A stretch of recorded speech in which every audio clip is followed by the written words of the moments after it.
Hello everyone and welcome. Today we'll be doing another mini review. This time our subject is Exalted Chrom.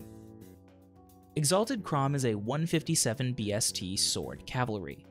Like other versions of Chrom, he has great attack and defense, mediocre speed, and poor res. I wasn't excited for Exalted Chrom when I first saw him, but I'm happy to admit that I was wrong. Exalted Chrom, despite his conventional stat line, is actually an unconventional unit. He can excel in situations that other units want to avoid, and his skills encourage risky play, taking damage, and charging headfirst into the enemy team. Let's start with his weapon. The Sealed Falchion is a 16 might sword with effective damage versus dragons. The Sealed Falchion does not come with the normal Falchion renewal effect. Instead, it offers up the single most powerful stat buff in the game. If Exalted Chrom is below 100% health at the start of combat, he gains a +5 bonus to each of his attack, speed, defense, and res.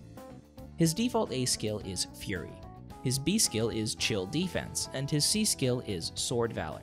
Finally, his default special is Aether. So what do we have here? We have a physically bulky unit that wants to take damage and fight often. Exalted Chrom lives and dies by the buff from Sealed Falchion, and I think it's best to build him with that in mind.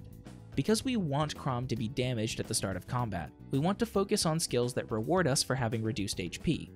We also want to guarantee that Chrom can survive his first round of combat even if no bonus is active. So let's look at some builds. These aren't the only ways to build Chrom, but I think they're really interesting and a whole lot of fun.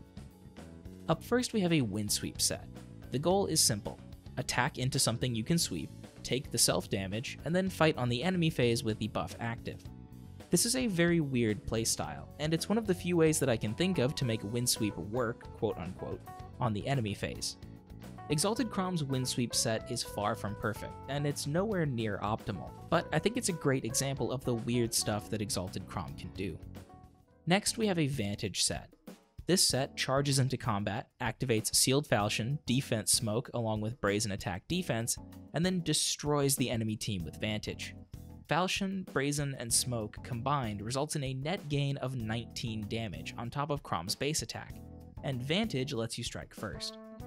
Finally, we have one of the strangest builds that I've ever looked at, a Lunge and Obstruct combo set. A unit with both Lunge and Obstruct can attack, swap places with the enemy unit, and then obstruct the enemy backline. Is this effect worth building towards? To be honest, not really. But it is unique, and I feel like Exalted Chrom is one of the strongest ways to use it if you want to. To take this build to the limit, you need to go all out and use Brazen skills and smoke effects again, but if you want to keep things cheap, you can stick with Fury and a Threaten skill. Overall, Exalted Chrom is a unit that looks normal at first, but ends up being surprisingly flexible. While he can use traditional builds, his weapon opens up really interesting options. He isn't a unit that I think players should chase down at any cost, but he's an excellent guinea pig and one of my favorite units to theorycraft with. Thank you very much for watching. If you enjoyed the video, please consider leaving a like or subscribing. You can find me on Twitter at DireThunderYT, so feel free to send me cool stuff or just drop by to say hello. As always, I hope to see you next time.